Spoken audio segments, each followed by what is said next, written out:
listening to Mind Your Thoughts, where we talk about nothing and somehow everything. Welcome to the chaos. So, let me tell you a story that still gives me chills. It's London, 1983. A plumber gets called to a flat because the drains are clogged.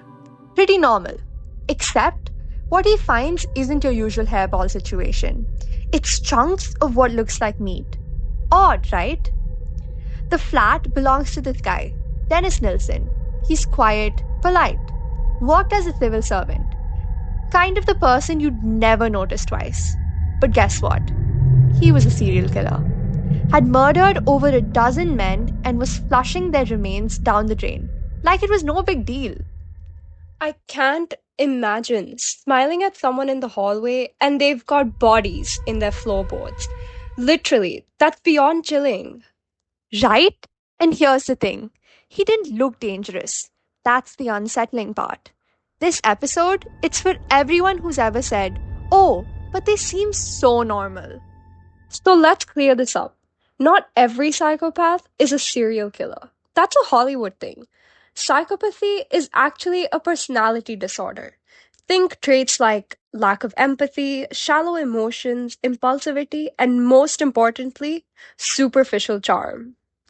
They often come across as super charismatic, confident, like the kind of person who immediately owns the room. Not creepy, just magnetic. That's why they blend in so well. People trust them, admire them, even look up to them, which makes them incredibly hard to spot. Exactly. That's why the Hare Psychopathy Checklist, developed by psychologist Dr. Robert Hare, is so important. It's a clinical tool with 20 traits scored from 0 to 2. The higher the score, the more likely someone is to meet the criteria for psychopathy. And no, it's not something to brag about. Some top traits: grandiose sense of self worth, like thinking they're above everyone else, pathological lying, manipulativeness, and emotional shallowness. They don't feel guilt or empathy, they just know how to fake it convincingly. Yeah, it's like their emotions are just for show. And oddly enough, in high pressure fields like business or politics, some of these traits actually help them succeed. It's success, but at the expense of everyone else around them. And let's talk about Ted Bundy for a second. He's basically the poster boy for the charming psychopath.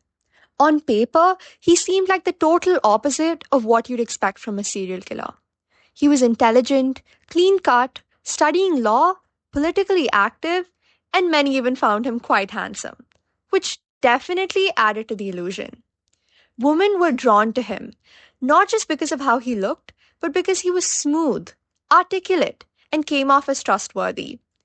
People thought he was just misunderstood. Some even thought he was too smart to have done what they were accusing him of. Exactly. And what really messes with your head is how calculated he was. This man didn't just kill, he planned everything.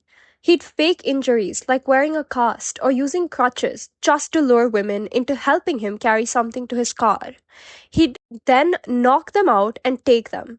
It's honestly terrifying. And he didn't stop being manipulative in jail either. He escaped twice, like full on outsmarted prison guards. One time, he literally dropped 30 pounds and squeezed through a hole in the ceiling.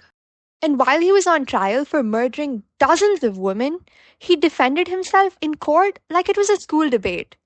He was calm, persuasive, even cracking jokes. Women actually showed up to support him. Some thought he was innocent, others were weirdly obsessed. One even married him while he was still on trial. That's the dark charm of high functioning psychopaths.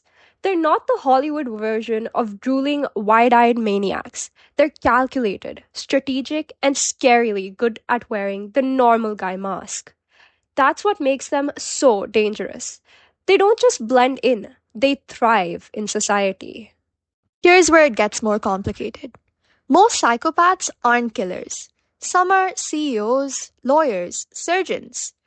People who thrive in high pressure environments without the burden of empathy slowing them down. There's even research that says around 1% of the general population could qualify as psychopathic. So, yeah, your coworker with the dead eyes and charm, maybe don't share your Netflix password. What's creepy is that they can mimic emotions, but they don't feel them. It's all surface level, which makes manipulation a breeze for them. Okay, real talk. How do you spot a psychopath without turning into a paranoid wreck? Watch for patterns. Are they always shifting blame? Are their stories just a little too perfect? Do they make you feel guilty for things that aren't your fault? Also, if you've ever been love bombed, gaslit, and then discarded like expired yogurt, you might have danced with a low key psychopath. So, next time someone says, but they seemed so nice, just remember Dennis Nilsen, Ted Bundy, and that overly perfect neighbor who never blinks. Psychopaths aren't lurking in dark alleys. They're knocking politely on your front door with cupcakes.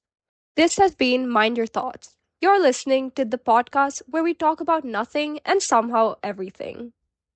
And as always, please don't quote us, especially not in court.